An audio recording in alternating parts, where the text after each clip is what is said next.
and current treatment. What about the prevalence of MASLD, as we see from this graph, that the Middle East has one of the most highest prevalence, about 32%. This is in the general population, but not on the adults only, but also in children. There is a worldwide prevalence of MASLD in children, about 7 to 10%. And these numbers are double in patients with diabetes. So what about the new nomenclature? We have a journey about the nomenclature starting in the 90s with Lodbeck, with the term non-alcoholic fatty liver disease, which is a disease depends on exclusion criteria. You have to exclude all other causes of steatosis before you diagnose nothing. Then in 2020, a group of consensus put another definition and diagnostic criteria depending on positive criteria. That is the 5 main metabolic risk factors, in addition to other two metabolic risk factors, the high sensitive C-reactive protein and the HOMA-IR. The exhibition fulfilled 2 of these criteria in his method. This is in 2020. Then last year, the large acceptance by the EASL, the American Association, the ABASL, and most of the societies proposed the name which combine absence and presence. You have to exclude significant alcohol consumption and plus metabolic risk factors, as we will see. The patients, this is the new nomenclature, which is a metabolic associated dysfunction, steatotic liver disease or MASLD, which is under a big umbrella of steatotic liver disease. When you find steatosis in the liver, you have to search for a metabolic risk factor, one of the 5 metabolic risk factors as we know, and excluding significant alcohol consumption that is less than 20 for females and 30 per males per day. If the patient is this criteria, this is MASLD.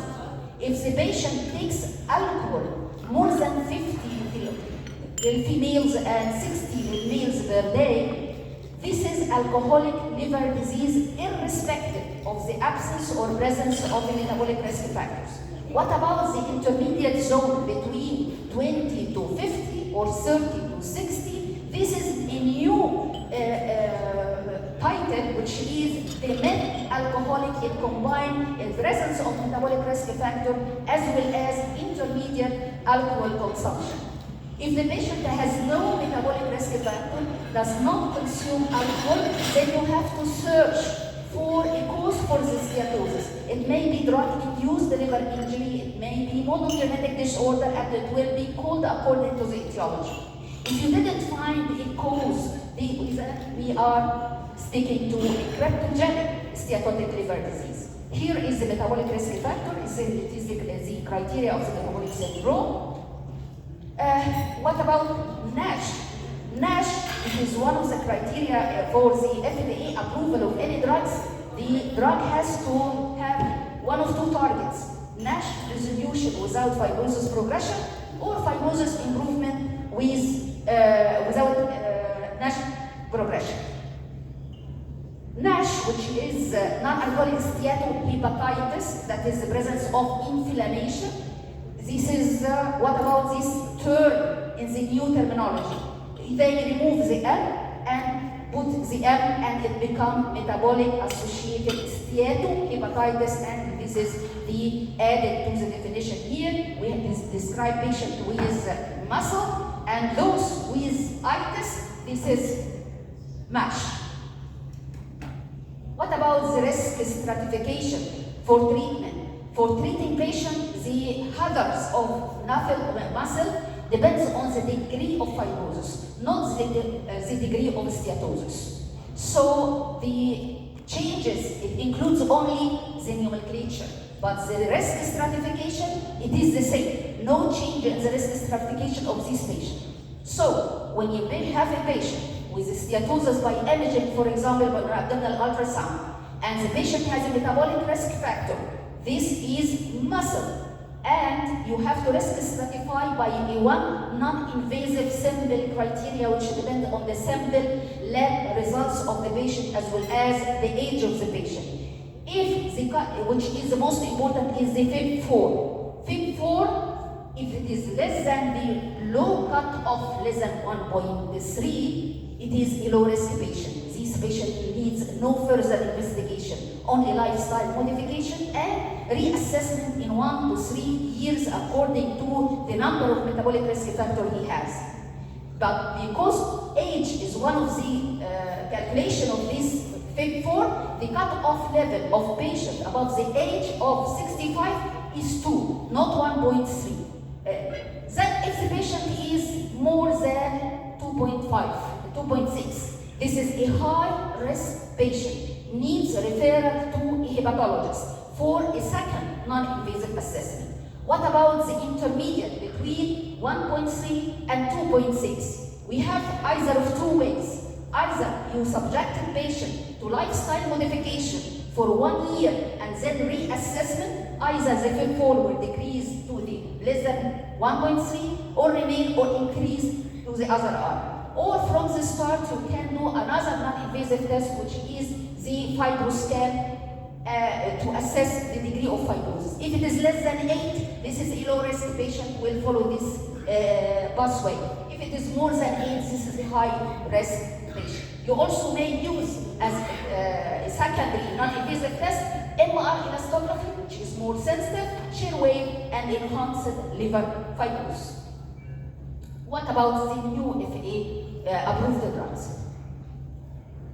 The new, which is the thyroid hormone receptor agonist, that is act on the beta receptors with no side effects of the alpha receptors on the heart. It is approved in March under the name of Resdifra in two concentration, 800 milligram and 100 milligram, and this is the main action. It acts on the beta receptor, which is mainly present in the liver. And the cause of approval is the phase 3 study, which shows NASH resolution without worsening fibrosis, which is significant with the 2 doses, as well as fibrosis improvement to more than 1 stage with no worsening NASH. And more important is also decreasing the LDL, which is octocolic acid was one of the disadvantages of the octocolic acid. That is why it was stopped in MASLD. So the change is significant with a minor side effects, mainly gastrointestinal as diarrhea. But not be optimistic, because these drugs who are waiting, this is a costly monthly cost, which will be a lifelong. I think it will be a lifelong treatment. So not be optimistic for this drug. And it is only approved up till now in F2, F3, not in cirrhotic patient. It is not indicated. Ongoing study on cirrhotic patient is ongoing. So what is the current treatment in our hands? This is the EASL, the 3 European society, for liver, for diabetes, and for obesity. They recommend weight loss in these patients. To achieve improvement of steatosis, you need to lose 3 to 5%. If you want to decrease fibrosis, you have to lose 10% of the body weight. And this weight loss is achieved by dietary modifications, and the most accepted now is the Mediterranean diet, which improves steatosis, improves liver enzyme, as well as improves the cardiovascular risk, which is the main cause of death in patients with MASLD. And you have exercise is very important, 150 minutes per week, as well as quit alcohol, as well as smoking. This is the dietary modification, and weight loss is not only indicated in obese patients, it is also indicated in lean muscle, in patients with no overweight. In fact, 3% of their body weight is important because these patients usually have a central type of obesity. And this is the meta-analysis on the effect of the Mediterranean diet on the liver enzymes, on the steatosis, as well as the cardiovascular outcome.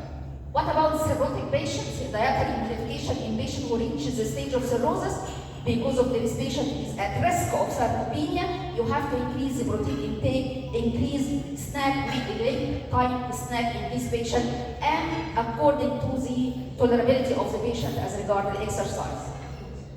What about the management of comorbidity in this patient? Because this patient usually have metabolic comorbid conditions, that is the criteria for diagnosis. So in patients with type 2 diabetes, they recommend the use of the drugs which has beneficial effect on the weight, such as GLP-1 receptor agonists, SGLT2 inhibitors, and because of the Vivian trials and other trials on the biometazone, also it is recommended in the management of diabetes in such patients. What about dyslipidemia in this patient and the fear of statin prescription in patients with elevated liver enzymes? These patients, the elevated liver enzymes is because of the steatosis and NASH, and they will benefit of a statin even if the liver enzymes is high. So you have to prescribe statin according to the guidelines, not for MASH, but for the cardiovascular risk according to the guidelines. What about obesity? Obesity, the drugs is the GLP-1 receptor agonist is now approved for obesity, semaglutide, liraglutide, and the combined GLP, the tirzepatide. If the patient is not losing weight with these drugs, bariatric surgery may be considered.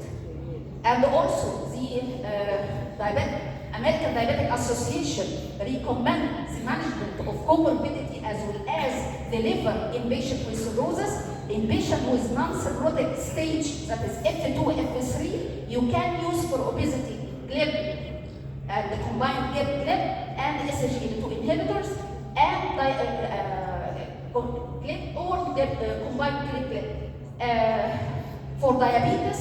Added to them biometazone and SGLT2 inhibitors. And in low-risk patients, there is no MASH pharmacotherapy. While in the F2, F3, this is the patient at risk of progression. You have to give the resveratrol and use the same anti-diabetic medication, the same anti-obesity medication. What about cirrhotic patient?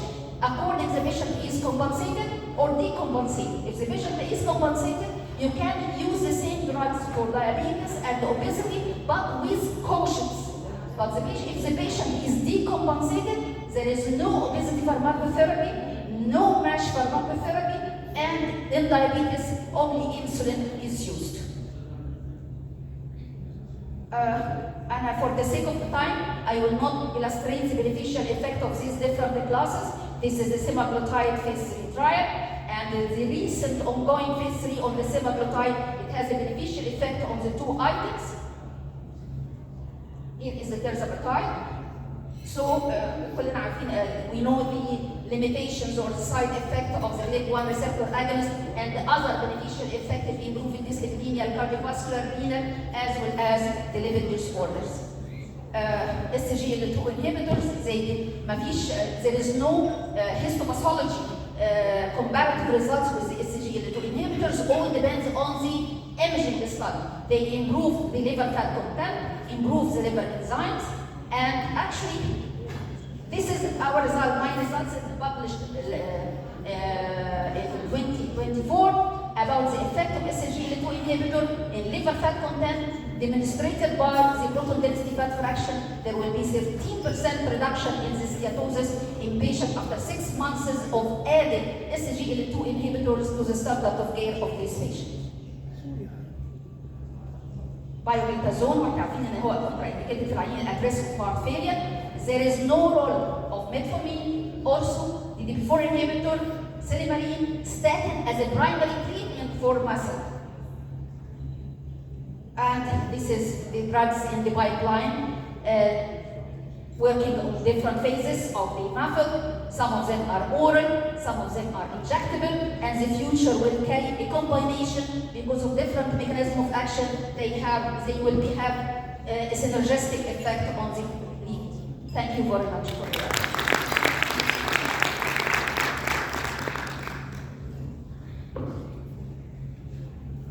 Thank you, Professor منى أمين. في الآخر.